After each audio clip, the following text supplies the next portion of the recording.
I'm going to show y'all how to use room 2-3 Flouro. We're going to start by pulling our patient up from this third computer over here. Your name is going to be highlighted right here. You're going to come to the second screen right here. You're going to use the second mouse, and you're going to start exam.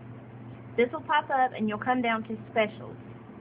And it gives you the list of different Flouro exams that you can use, and we're going to use a lumbar puncture for this one. And then you're going to hit accept. Alright, now you see we have 3 different screens. This screen is going to be what pictures are saved and are going to be sent to PACS. This screen is going to show you your techniques, like your KBC and your math, and this screen is going to be your live feed.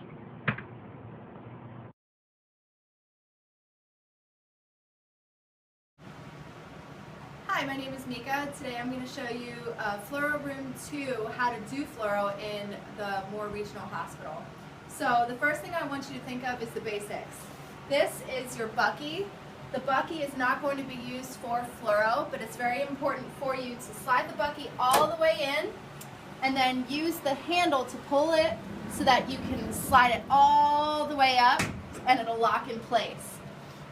The bucky needs to be locked in place for the entire procedure if you're doing a Flouro procedure. Next, I want you to pay attention to the tabletop arrows. This is what's going to move the table down, up, left, and right. That's important when you are positioning the patient, so once you bring the stretcher in and have the patient move over, or if you and your coworkers move the patient over, you can move the table over. And then after the patient is positioned on the table and is safe, you can move the table so that it's directly under the Flouro. Okay, next, there is a dead man switch, which will be used only by the radiologist. It is a foot pedal, so you want to make sure that you bring the foot pedal out and also that you don't step on it in the meantime when you're getting the room set up for the procedure. Okay, so again, that is a dead man switch. This is what pulses the Flouro on and off. So by pulsing, we mean when the radiologist steps on the foot pedal, it will turn on and record a live feed, kind of like a movie of whatever the radiologist is doing. Okay? When they take their foot off, then that stops the recording and creates a loop, which Holly will go further into depth later. Okay? The next thing I want you to pay attention to is the actual Flouro tower, or you can just call it a Flouro.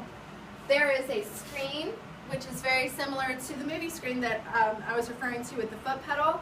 You need to mark either the left or the right side. So you'll take your marker, either your left or your right marker, and make sure that you put it on the screen. That'll stay there for the entire procedure. The only thing that I really want you to focus on for the tower is that it can move up and down, so make sure that you're aware of that. Okay? And then if you want to move it forward or left and right, you can use this handle. You'll push the handle down, and then you can push the tower all the way back until it locks into place. After that, you can keep it there. Okay, it's not going to move. But when you're ready to start the procedure, you'll depress the switch down and pull the tower all the way over the patient, and that's what's going to allow the radiologist to start and stop the Flouro. Okay? Those are really the main operations of the Flouro tower, table, and dead man switch. But the last thing I want you to focus on is the screen itself. When the radiologist is doing the procedure, they'll be stepping on the dead man switch, and they'll be looking at this TV screen. So it's really important for you to put it in a way so that the radiologist can take a look at it. Dr. Moore likes to sit on an actual stool, so you'll bring it down and kind of face it towards him. But this is what's going to show the live movie feed. Okay? Once the procedure is finished, it's really important for you to face it the opposite direction due to HIPAA violations. It will show the patient information on it.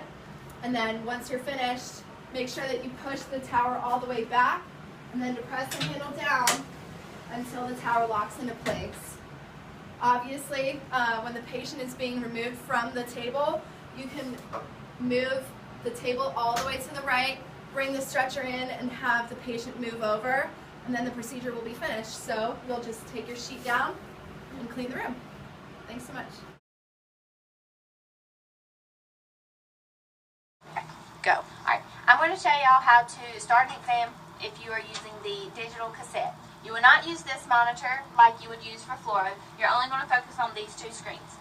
So for this one, you're going to choose the button that says Start Cassette Only, and that will be for your digital cassette. So you'll click that, and you will hit the protocol that you're wanting to take an x-ray of. So we'll say we're going to do a upper extremity, and you're going to do a wrist. So you got that protocol set up.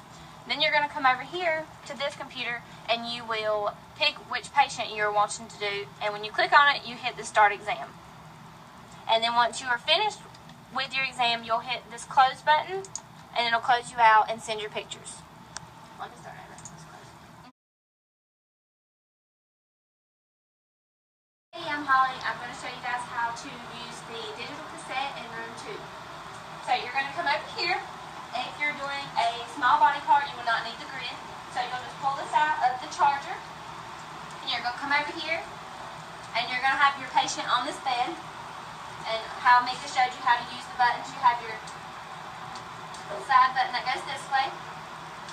One that goes this way. Up. Down. And then this is your tube. And you're going to have to make sure you have your detent button on. And what you're going to do is you're going to take this one, and you'll just feel a little knock whenever you hit the detent, and it'll be stuck in there. This is your light button. This will turn your light on and off, and you have a laser on there to help you line up. This will collimate from up to down, and this one will collimate from side to side. You can also use this button to move freely up and down, but since you're in detent, you will not be able to move from back to forth. But you can still move from side to side. This button will angle your tube to the head and to the feet. This will move your tube up or down. This one moves it everywhere, except for when you're in detent, it's not going to move it everywhere. And then this one will move it from side to side. You also have your different buttons for where you want your cassette to be and where you want it to track. So you have your wall button, and you have your in the bucky, and you also have it on tabletop like how I have it now. This right here, the blank one, will show your SID, which is how far it is from the cassette, and then that's your angulation, and this is your technique, your KVP, and your mass. When you go to get a patient, you're going to want to pull this footstool out because your table does not go any lower to the ground and it does not go any higher. So what you're going to do is you're going to pull this out for them. This button right here will help you get it back in. Without pushing that button, you will not get the step stool back in, so you might fall over it.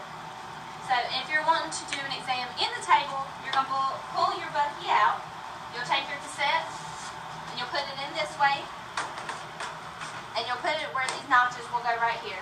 And then you'll just push it all the way in. And you'll want to make sure that it locks in or you won't be able to take a picture. As you can see right here, you have a knob right here that will move your bucky down to help you get a little bit more centered so you don't have to move your tube as much, especially when you have the Flouro right here. You don't want to bang it with your tube. So you'll just make sure that you turn your light on and you'll just line up your laser light with the center of the bucky, or you can pull this out and make sure it's centered with your cassette. Go ahead. Alright, so now we're going to show you how to put the grid onto the cassette in case you're doing a tabletop need, or if you're doing something tabletop and you need the grid.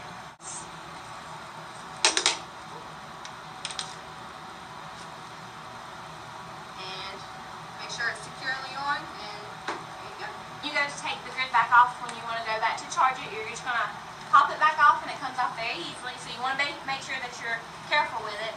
And then you're going to place it back into the second holder, not the first one, so that's where your grid's going to go.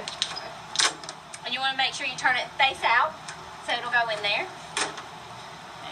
And then when you go to charge your grid, your cassette, you want to make sure that you have your notches pointing out this way and you have a green light at the top.